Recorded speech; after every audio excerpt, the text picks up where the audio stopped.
tarde. A gente tem 3 dias já que não nos falamos.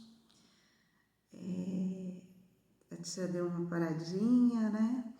Vocês também devem ter mudado o foco aí e pensado em outras coisas, pensado muito em coelhos, em chocolates e vivendo um pouco essa imaginação toda, esse mundo da imaginação que tem um significado muito importante para nós, né? Que é a Páscoa. Espero que tenham tido uma Páscoa maravilhosa, brincado muito também e descansado. E agora vamos recomeçar aqui com um assunto tão gostosinho. Olha o que a tia fez ontem, no dia de Páscoa. Além de também brincar, comer chocolate, eu desenhei. Olha só, desenhei com minhas filhas. A gente entrou no mundo dos personagens de folclore. Olha que legal, das histórias. Quem conhece? Nosso Saci Pererê, personagem de Monteiro Lobato. Esse daqui, que medo, a mula sem cabeça. Que assustador, né? Que castigo. Acredito que pode ter sido uma mulher que foi castigada. E olha só, na cabeça, o local da cabeça sai fogos. Mas ainda bem que ela só aparece de vez em quando. Dizem que na sexta-feira. Olha só. E o boitatá. Gente, uma cobra. No lugar da cobra tem fogo. E que é isso aqui? Parece olhos. Sabe o que? Dizem que foi uma noite sem fim, uma noite que não acabava nunca. O sol não aparecia mais. Gente, os animais passavam frio, as pessoas passavam frio porque o lenhador não podia sair para pegar madeira, para fazer uma fogueira, para aquecer. Que frio! As formigas passaram fome, não saíam do formigueiro porque a luz do dia não aparecia. Muitos animais morreram. Morreram principalmente porque depois, naquela noite escura, ainda houve uma tempestade, muita chuva, muita enchente e muitos animais morreram. Uma cobra muito grande, por sorte, não morreu, porque ela se alimentou dos animais mortos. Só que o brilho dos olhos dos animais, pelo último dia do sol que eles viram, provocou uma luz, uma claridade muito grande nessa cobra. E aí foi a salvação. Por onde ela passava, ela clareava a floresta. E os animais puderam voltar para caçar, para se alimentar. Esse boi, que apesar de assustador, salvou a floresta, é o boitatá. Gente, e o curupira, aqui em cima. Curupira que tem os pezinhos virados para trás só para enganar os caçadores, que não sabia para onde ele andava, e aí ele assustava os caçadores, porque as pegadas ficavam sempre ao contrário, ando para cá e as pegadinhas estão para lá. Mas assustador mesmo é a cuca. A cuca do Monteiro Lobato também. Olha aqui a cuca. Que parece um jacaré, mas não é um jacaré. Mora lá na floresta da Mata Atlântica, no meio da floresta. Dorme uma noite só a cada 7 anos. Ai, que medo! Sua gargalhada, que significa que está fazendo maldades, é tão alto que ecoa por toda a floresta. Que medo! Isso, gente, são as histórias, fazem parte das histórias da nossa cultura.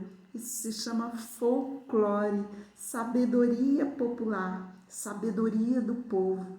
E não precisa ler, saber escrever para saber essas histórias, porque elas passam e são contadas de boca em boca. Se você pegar uma pessoa que mora num lugar mais distante, que tenha diferente um pouquinho da vida que você leva, dessa agitação toda, e que ela, às vezes ela não precisa nem saber ler e escrever, mas muitos são donos das melhores histórias, ricas em detalhes.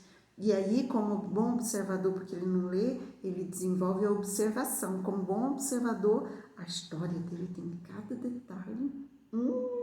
Às vezes dá medo da história, mas a gente sabe que é só história, que não precisa ficar com medo, né? Então, é isso que eu vou falar para vocês um pouquinho hoje sobre folclore.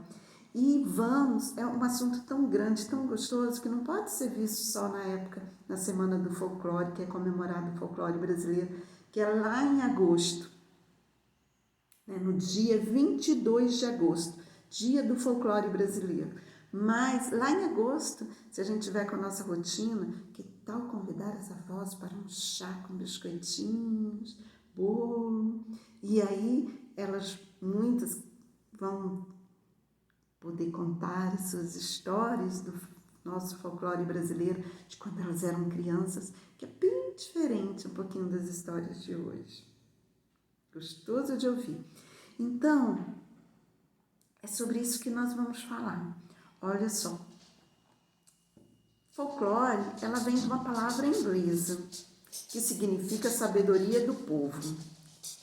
Muitos foram trazidos para cá na época da colonização, mas muitos vêm lá da cultura indígena, mas na época da colonização se basearam em algumas histórias, lendas que já existiam lá em Portugal e aí foram adaptadas aqui à nossa realidade. São tradições e costumes que são passados de geração em geração. Quem nunca ouviu falar da cuca? A cuca ela foi muito mais presente há 1, 2 gerações antes da de vocês. Ela foi muito presente. Até para fazer criança que não dorme. Teria que dormir. Nem que seja por medo da cuca. Assustador, né? Como que vai dormir com medo? Mas muitas crianças dormiam assim.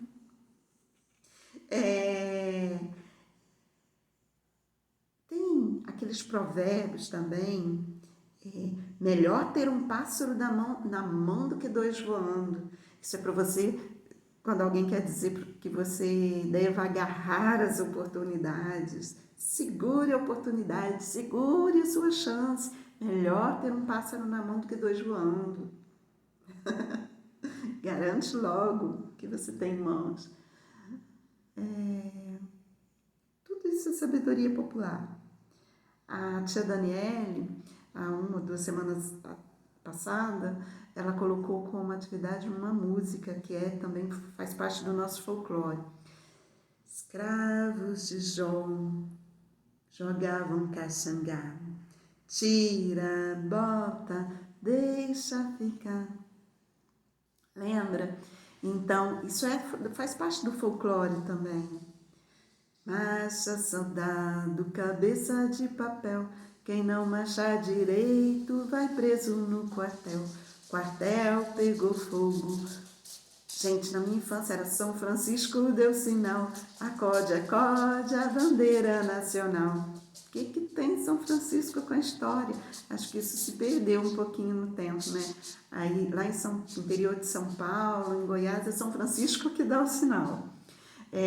Aí aqui, a polícia que dá o sinal, faz mais sentido. Então, muitas vezes, ele vai perdendo um pouquinho, porque vai passando a tradição, vai passando de contadores em contadores e cada um coloca o seu jeitinho diferente de contar. Uma história nunca é contada do mesmo jeitinho, a não ser que você esteja lendo. Cada vez que conta, muda um ponto. Então, vamos lá, a gente vai entrar nesse mundo do folclore e eu vou querer algumas histórias que vocês trabalhem, que vocês vão em busca desses folclores. O grande folclorista brasileiro é o Câmara Cascudo. Ele dizia, numa entrevista, ele disse o seguinte, vou até ler aqui. Queria saber a história de todas as coisas do campo e da cidade. Convivência dos humildes, sábios, analfabetos, sabedores dos segredos do mar das estrelas, dos morros silenciosos. Assombrações, mistérios, jamais abandonei o caminho que leva ao encantamento do passado.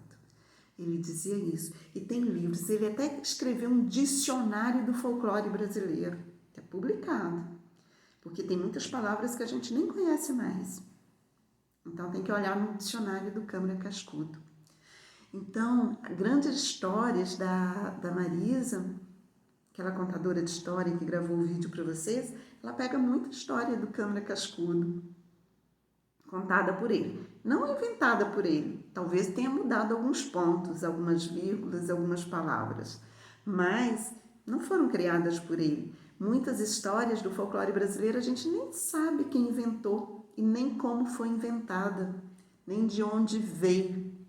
A gente sabe que ela foi mudada com o tempo, né? Mas, nem falei a página, tá vendo? Folclore, viajei pelo folclore. A gente vai trabalhar o livro na página 81, interpretando o texto folclórico da Cuca, página 81, tá?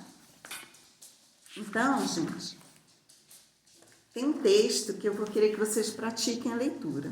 Vou fazer uma leitura assim, igual folclore, cada um conta do seu jeito. Então, eu vou fazer a história da Cuca. Quando eu era criança,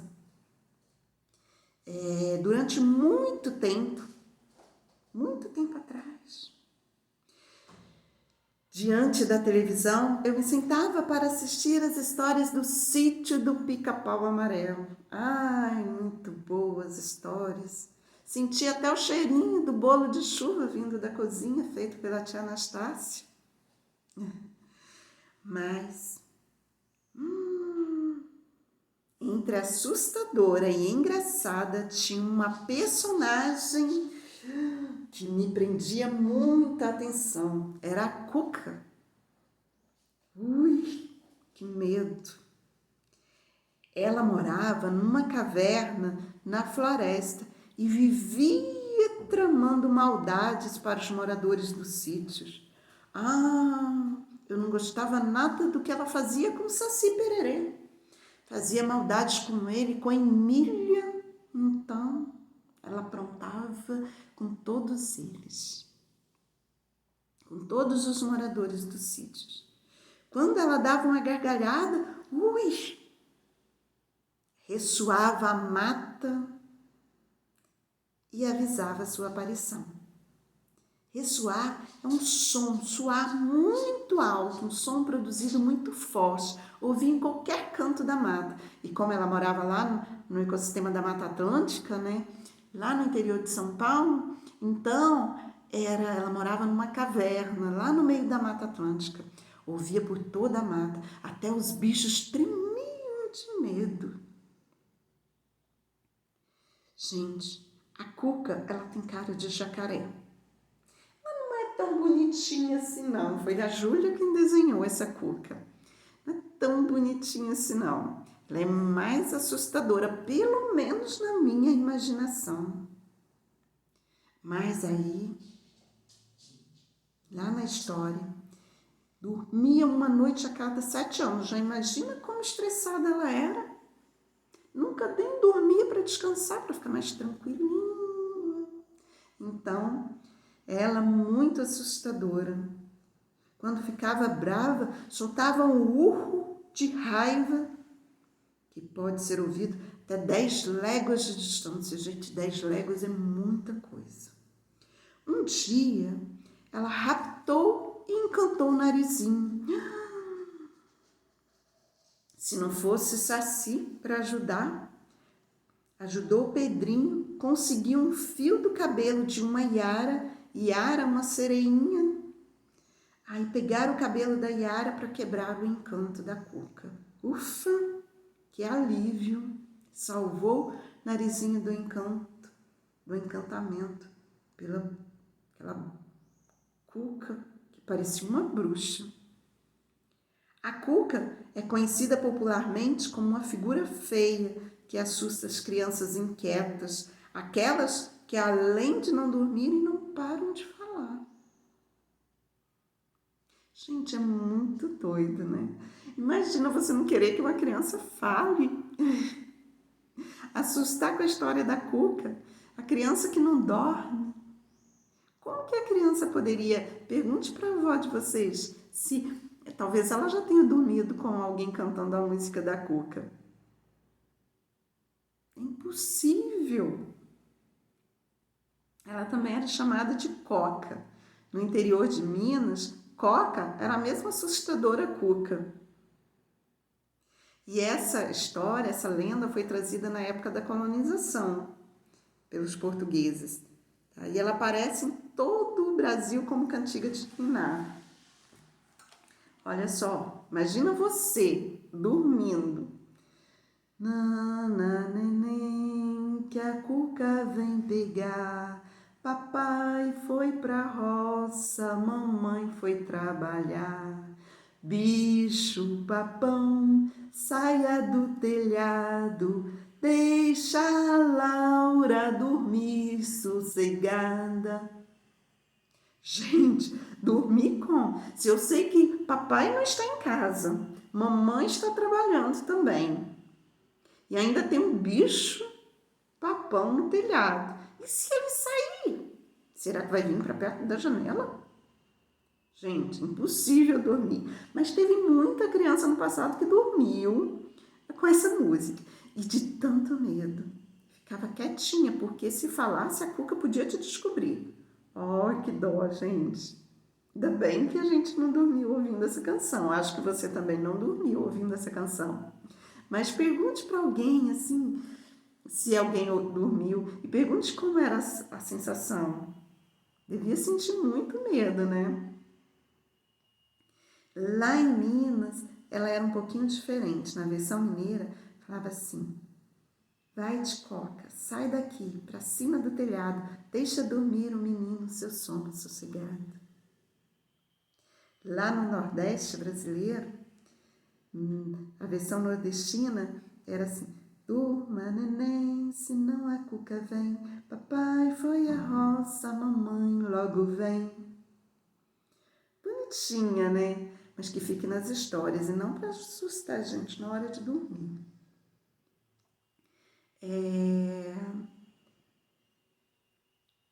Então, vamos lá.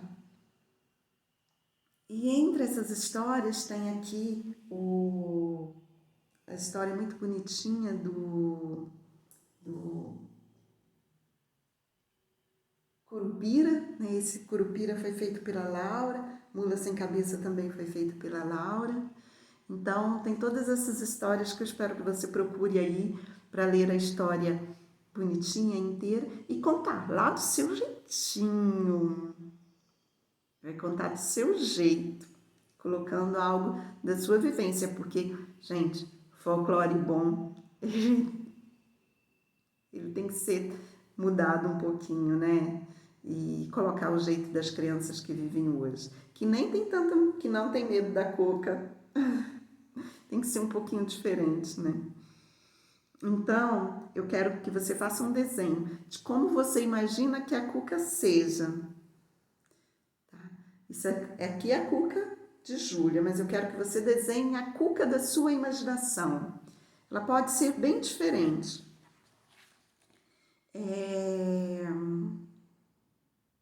Ela vai ser assustadora, ela vai ser graciosa, ela vai ser encantadora. Como que ela é, como é a Cuca da sua imaginação. Depois que você ler o texto, que está na página 82 e 83, que eu contei bem do meu jeito, eu quero que você leia e desenhe a Cuca do seu jeitinho aí. Ou se você tiver um medo, desenhe esse medo né? Aqueles monstros que não te deixam dormir. Se houver isso, coloque ele no papel, que você vai achar ele até meio engraçado. De repente você vai rir dele e vai passar o medo, tá? Converse com os colegas, tá? Já conversamos sobre a cuca. Ah, e você, né, conhece essa cuca? Vou contar uma história. Quando eu era criança eu tinha medo da cuca. E na quaresma, nos 40 dias que a gente acabou de passar, eu tinha mais medo ainda, porque eu acreditava, provavelmente alguém me disse isso, que a cuca aparecia. Só que aí a cuca da minha infância, ela morava no Cerrado, ela não morava na Mata Atlântica, porque eu morava na região do Cerrado, ela era lá em Goiás, então a cuca morava no Cerrado, que eu gostava de andar a cavalo, parar no Cerrado para comer as frutinhas do Cerrado. E aí descia, parava e entrava no cerrado ali, não muito, né? Entrava nas árvores que estavam na margem e apanhava as frutas. Mas na quaresma não fazia isso, podia sentir o cheiro da mais doce fruta que eu não parava porque eu tinha medo da cuca. Então eu nem chegava perto do cerrado. Mas e do que você já teve medo? Você já teve medo de alguma coisa da cuca ou de alguma outra fantasia que você tenha criado ou que lhe tenham contado? Se você fosse desenhar uma figura para representar o seu maior medo, como seria ou qual aparência ela teria?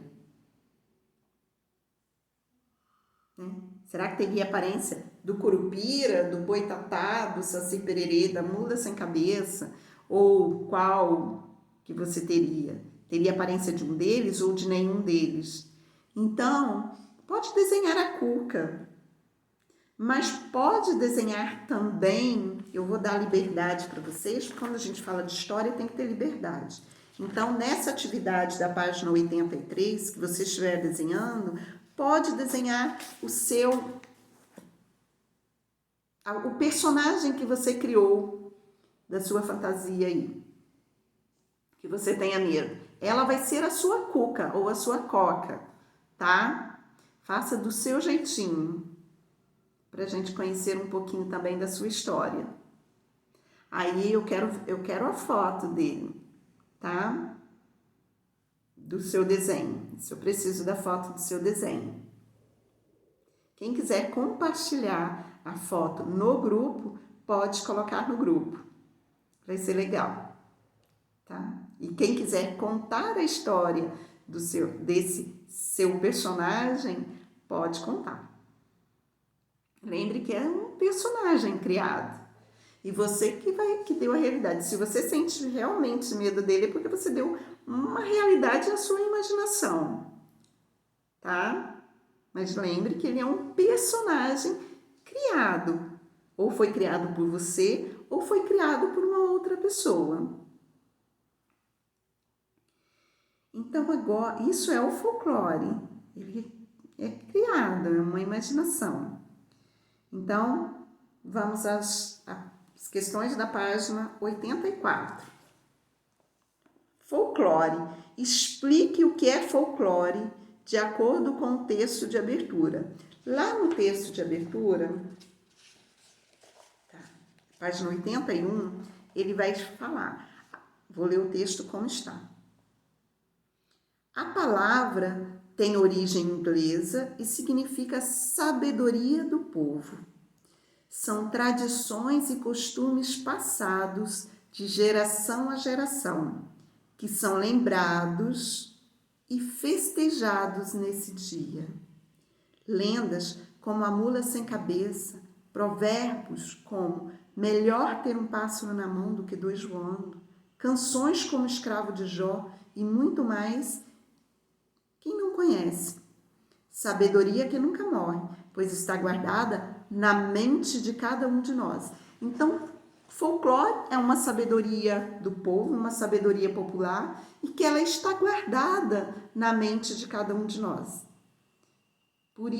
Até por isso que ela é um pouco cuidado. Então, é uma lenda, um provérbio, uma sabedoria, tá? Uma música, ela está expressa nas diversas artes, tá? Você pode colocar do seu jeitinho, tá bom? Questão 4. Escreva 2 tipos de textos folclóricos. Aí são esses vários, lendas e contos fantásticos, provérbios, adivinhas, tá? Tudo isso é texto folclórico. Você pode citar 2 tipos de textos folclóricos. Na 5, analise. O folclore é algo importante para que se mantenha a cultura popular? O que você acha? É importante para manter a cultura popular? Escreve a sua opinião. Fale se é importante e por que você acha que é importante para manter essa cultura popular. Tá bom? No segundo vídeo a gente volta comentando as próximas atividades.